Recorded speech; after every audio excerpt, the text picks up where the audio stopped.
देख रहे हैं एग्जाम टूर। आप देखे होइएगा, आज का पेपर पढ़े होइएगा कि बिहार पुलिस को लेकर लगातार जांच चल रहा है और अभी एसके सिंघल सर से भी पूछताछ हुआ है, आगे क्या होगा। और लेकिन बीपीएससी का जांच कहां तक गया, क्या बीपीएससी का एग्जाम हो जाएगा उसके बाद जांच होगा या पहले जांच होगा, या कोई नहीं पकड़े गए हैं या केवल प्रश्न पत्र आउट कराने वाले बच्चे ही थे। आपका स्वागत है एग्जाम टूर। सबसे पहले आपको धन्यवाद अभिषेक जी। निश्चित रूप से आपका जो सवाल है, क्या बीपीएससी का जांच हो चुका? बिल्कुल नहीं। बीपीएससी बिल्कुल नहीं। जो जांच हो रही है, जो आरोपी हैं, दो आरोपी, विशाल गुप्ता, विशाल चौरसिया और विजेंद्र गुप्ता, दोनों ने स्पष्ट कहा है कि हम लोग के पास जो प्रश्न पत्र मुहैया हुए वो परीक्षा के पहले हुए, यानी कहने का मतलब प्रिंटिंग प्रेस में छपने से पहले हुए। तो उनके बयान पर आर्थिक अपराध इकाई जो पूछताछ कर रही है, उन्होंने बीपीएससी से सवाल पूछा है कि क्या परीक्षा नियंत्रक, क्या बीपीएससी चेयरमैन या अन्य पदाधिकारी को जानकारी थी कि प्रिंटिंग प्रेस सिक्योर जो प्राइवेट लिमिटेड कंपनी है कोलकाता में, उसमें छपने जा रहा है, या अगर आपने पेन ड्राइव में दिया है सॉफ्ट कॉपी, तो वो कॉपी कैसे मिला उन लोगों के पास, उसका पासवर्ड कैसे पता चला। आखिर इन सब सवालों के जवाब में आर्थिक अपराध इकाई सवाल पूछी है, जवाब अभी तक नहीं आया है। तो जब जवाब आया नहीं और इस तरह की चीजें जो भ्रामक खबरें हैं न्यूज़पेपर में छपवाई जा रही है, ये तो बीपीएससी की साइड से आया नहीं है ऑफिशियल। ये तो बताया जा रहा है कि मीटिंग हुआ था शिक्षा विभाग और बीपीएससी से, उसके बाद बताया जा रहा है कि एग्जाम होगा। देखिए, ये बात ठीक है, तो शिक्षा विभाग ही नोटिस निकाल दे या बीपीएससी ही नोटिस निकाल दे। अगर आप परीक्षा लेने जा रहे हैं तो परीक्षार्थी भी परीक्षा देने के लिए अपियर होंगे। ये बातें न्यूज़पेपर में छपी है, लेकिन मैं इतना जरूर कहूंगा कि बिना जांच हुए TRA 3 के जो भंडाफोड़ हुआ पेपर लीक कांड का, उसमें आरोपियों से पूछताछ के बाद दोषियों पर कार्रवाई हुए बिना साफ सुथरी परीक्षा कतई संभव नहीं है। इसलिए क्योंकि सेंधमारी हो चुकी है। प्रश्न पत्र अब बताइए, बीपीएससी ही कहेगी कि हम प्रश्न पत्र छापेंगे, किस कंपनी को आपने ठेका दिया।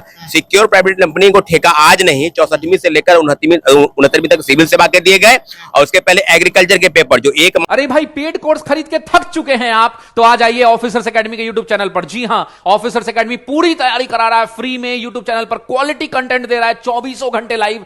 अभी सब्सक्राइब कीजिए, अभी साथियों, अभी सर्च कीजिए द ऑफिसर एकेडमी, जुड़िए हमारे साथ और तैयारी कीजिए पूर्णतः फ्री। मार्च और 2 मार्च को हुए थे, उसके भी ठेका उसी को मिला है।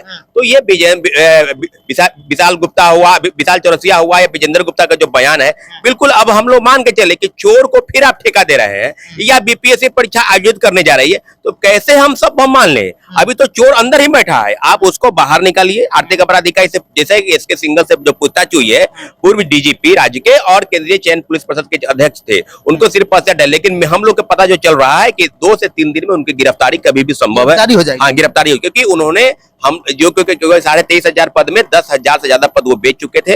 उनके पास जो लैपटॉप, जो प्रिंटर और कई डॉक्यूमेंट, जो इक्विपमेंट शामिल हुए हैं, जो गिरफ्तारी हुई है, उस सब मामलों में बरामदी के बाद ये बात तय हो रहा है कि बीपीएससी में अगर ये बातें बीपीएससी तक पहुंची TRA 3 में, और इसके सिंगल की गिरफ्तारी होने वाली है, तो अब मान के चलिए कि पेपर लीक कांड के कोई भी आरोपी नहीं बच सकता है। लेकिन इतना हम जरूर कहेंगे कि इस तरह की भ्रामक जो खबरें चल रही है, उससे बचने का प्रयास हम लोग करेंगे, और निश्चित रूप से आने वाले समय में तीसरे फेज की बहाली का भंडाफोड़ होने दीजिए, तभी दूध का दूध और पानी का पानी होगा। क्या क्या डिमांड रखिएगा एग्जाम से पहले आप?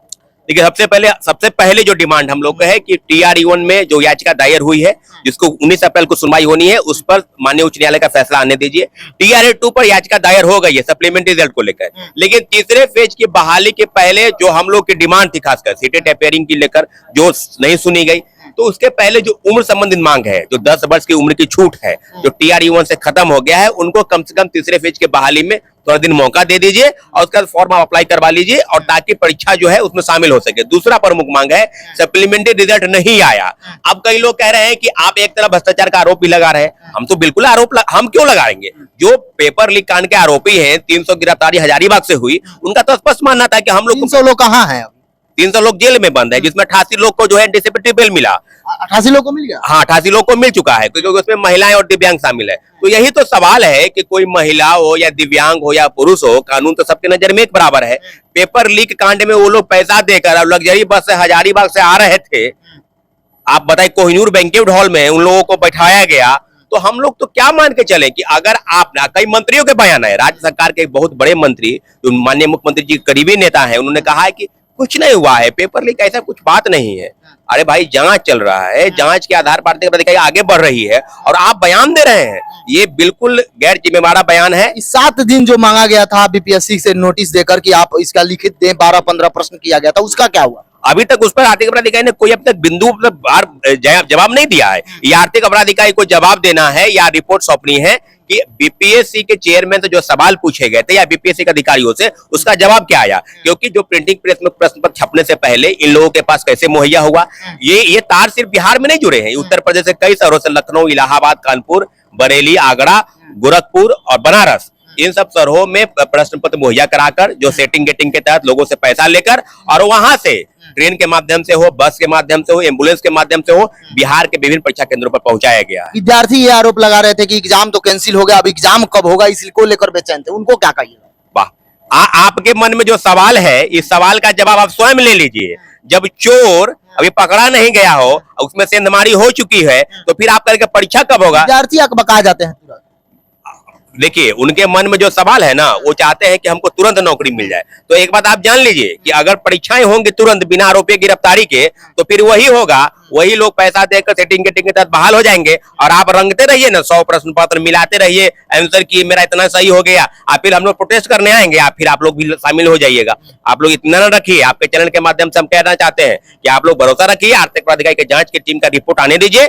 पहले दूध का दूध पानी का पानी हो जाए। आई जो भ्रामक खबरें फैलाई जा रही है कि हम 7 जून से 15 जून तक परीक्षा लेने जा रहे हैं, ऐसी बातें बीपीएससी के साइट पर आने दीजिए, बीपीएससी पर जांच होने दीजिए। अभी तक कुछ हो नहीं रहा है। हम लोग को इस बात पर आपका साफ कहना है कि जांच के बाद एग्जाम? हाँ, जांच के बाद हो। आखिर कौन लोग हैं जो लोग वहां शामिल है? आप उनको पद से नहीं हटाएंगे, आप उनको गिरफ्तार नहीं करेंगे, तो उनके रहते कैसे साफ सुथरी परीक्षा संभव है? बिल्कुल संभव नहीं है। इस मामले पर पूरी जांच होने दीजिए, फिर परीक्षा करवाएंगे, चाहे बीपीएससी हो या राज्य सरकार से हम आग्रह करते हैं, और खासकर परीक्षार्थियों से, आप पेपर लीक कांड के दोषियों पर कार्रवाई करने पर आप ट्वीट करें, आप उस पर वीडियो बनाएं, आप उसको अपने फेसबुक पर, ट्विटर पर लिखें, आप कमेंट सेक्शन में लिखें। लेकिन ये जो कमेंट करते हैं कब होगा, तो हमको लगता है कि आप वही लोग हैं सेटिंग गेटिंग के तहत पैसा देकर नौकरी पाने वाले लोग। इस बात से आप जान लीजिए कि पेपर लीक अगर हुआ है, दोषियों पर कार्रवाई होने दीजिए, तब पेपर होगा। इसके बिना साफ सुथरी परीक्षा संभव नहीं। जो भी एग्जाम टूर पर नए हैं, चैनल को सब्सक्राइब कर लेंगे। साफ तौर पर छात्र नेता का कहना है कि जब तक आरोपी की गिरफ्तारी नहीं होगी, उनकी जांच फाइनल नहीं होगा, तब तक एग्जाम कराया जाएगा, तो फिर से साफ सुथरा नहीं होगा। आपका क्या विचार है? आप टीआरई की तैयारी कर रहे हैं या किसी भी कॉम्पिटिटिव एग्जाम की? आप कमेंट बॉक्स में जरूर कमेंट करें। जय हिंद।